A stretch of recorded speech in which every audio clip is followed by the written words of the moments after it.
Hello friends, मैं Vijaya Nyati happy heartbeats में आपका स्वागत करती हूँ। हैप्पी होंगे थॉट्स तो हेल्दी होगी आपकी हार्टबीट्स। एक बच्चा दोपहर में नंगे पैर फूल बेच रहा था। लोग मोल भाव कर रहे थे, पर एक सज्जन ने उसके पैर देखे तो उन्हें बहुत दुख हुआ।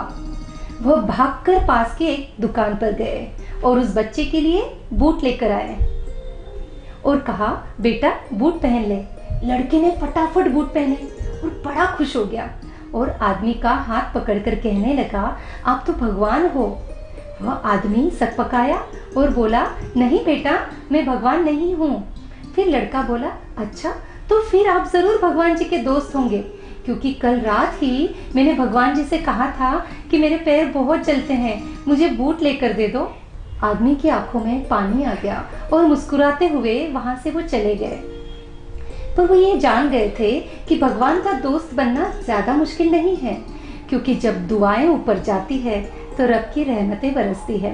देखो ना, बादल जब दिल खोलकर बरसते हैं तो उन्हें पता नहीं होता कि जिस मिट्टी में वो घुल रहे हैं उसमें क्या उगने वाला है।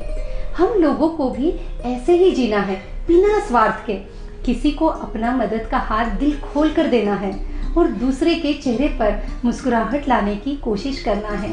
फिर देखो कैसे सुनहरे पौधे लगते हैं जिंदगी में। जी हाँ, एक ऐसा ही सुनहरा पौधा उग आया था सुरेश जी की जिंदगी में।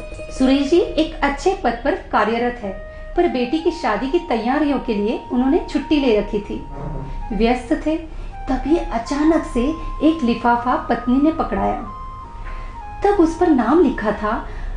उस नाम को पढ़कर उन्हें बहुत आश्चर्य हुआ। उन्होंने जिज्ञासा से वह लिफाफा खोला तो देखकर दंग रह गए। उसमें $1,00,000 का चेक था। उस पर अमर विश्वास के नाम से एक खत भी था।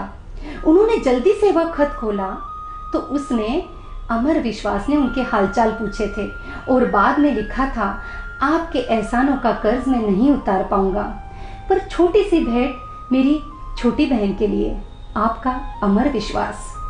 उनकी आंखों में बरसों पुराने दिन चलचित्र की तरह तैर गए। सुरेश जी एक दिन एक किताब की दुकान पर खड़े थे, किताबें देख रहे थे तो देखा दुकान के बाहर एक लड़का हर आने जाने वालों को विज्ञान की किताबें दिखा रहा था और लेने के लिए आग्रह कर रहा था, पर सब नजरअंदाज कर रहे थे। तब उनसे रहा नहीं गया। सुरेश जी उस लड़के के पास गए और किताबों के बारे में पूछने लग गए तो फिर से बड़े जोश से वो किताबें दिखाने लगा। सुरेश जी ने देखा उस लड़के के चेहरे पर एक अलग ही आत्मविश्वास है, अलग ही एक झलक थी उस चेहरे पर उसका पहनावा बहुत साधारण सा था। उनको जैसे उससे सम्मोहन सा हो गया। फिर उन्होंने पूछा कि तुम क्या करते हो? तब बड़ी मासूमियत से कहा, सर मैं 12th पास हूँ, मेरा मेडिकल में सिलेक्शन हो गया है, मुझे 5,000 रुपए चाहिए, बाकी तो मेरे पिताजी कुछ दे देंगे, तभी मैं मेडिकल में प्रवेश ले पाऊंगा। पता नहीं सुरेश जी को उसकी बातों पर क्यों विश्वास हुआ। उन्होंने अपनी जेब में हाथ डाला और 5,000 रुपए जो उन्होंने शेयर खरीदने के लिए रखे थे उसको थमा दिए।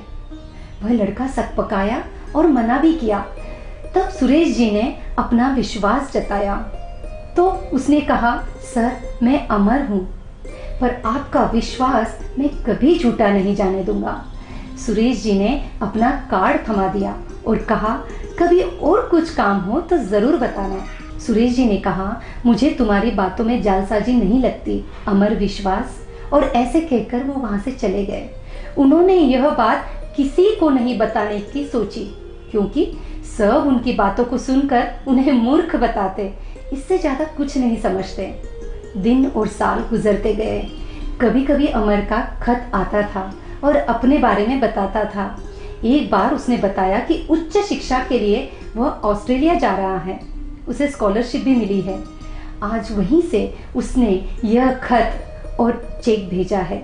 तब सुरेश जी को अपनी मूर्खता पर गर्व हुआ और सोच रहे थे कि इस नश्वर संसार में संसार को चलाने वाले और कोई नहीं, हमारा विश्वास है। जब हमें कोई कुछ देता है तो हम तब मुस्कुराते हैं, पर जब हम किसी को कुछ देते हैं तो हमारा भाग्य मुस्कुराता है। इसीलिए कहते हूँ दोस्तों, अपने हार्ट बीट्स को दूसरों की मदद के लिए चलाते रहिए और फिर मुस्कुराते रहिए। हैप्पी हार्ट बीट्स के साथ।